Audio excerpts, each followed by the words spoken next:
राधे राधे दोस्तों, और आज हम बात करेंगे कि क्या सच में 13वीं सदी से पहले हमारे इतिहास और श्री कृष्ण के जीवन में नहीं था राधा रानी का कोई अस्तित्व। दोस्तों, आजकल काफी लोग जानबूझकर सर्वेश्वरी श्री राधा की ऐतिहासिकता पर प्रश्न खड़ा करते हुए कहते हैं कि श्री राधा का सबसे पहला उल्लेख 12वीं और 13वीं सदी में गर्ग संहिता, जयदेव की गीत गोविंदम और ब्रह्म वैवर्त पुराण जैसे ग्रंथों में आता है। और यदि गर्ग संहिता न होती तो श्री राधा का आज कोई अस्तित्व न होता।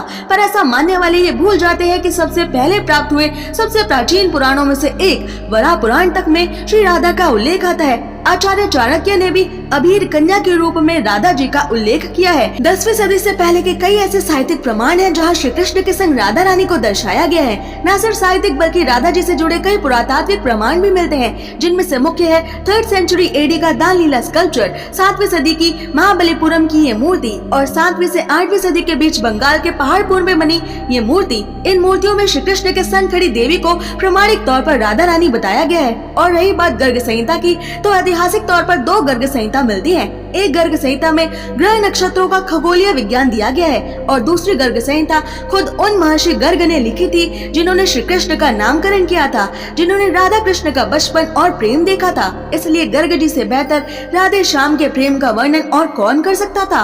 ये ग्रंथ इसलिए भी खास है क्योंकि यहाँ एक जगह पर ही गोलोक से लेकर पृथ्वी लोक पर और वापस गोलोक लौटने तक राधा कृष्ण की पृथ्वी लीला का सारा वर्णन विस्तार से किया गया है। दूसरे ग्रंथों में राधा और श्री कृष्ण के जीवन के जिन हिस्सों पर प्रकाश नहीं डाला गया, यहाँ उसका भी वर्णन मिलता है, जैसे राधा रुक्मिणी की पहली मुलाकात, द्वारका में श्री कृष्ण का राधा से मिलन आदि। इसलिए आज भी राधा कृष्ण की अमर गाथा को बताने वाला ये ग्रंथ वैष्णवों को प्राणों समान प्यारा है। पर श्री राधा का विशाल अस्तित्व ऐसे करोड़ों ग्रंथ लिखकर भी नहीं समझाया जा सकता। राधा का महान अस्तित्व भारत के इतिहास और श्री कृष्ण के जीवन में था, है और अनंत काल तक रहेगा। इस अटल सत्य को कोई नहीं बदल सकता।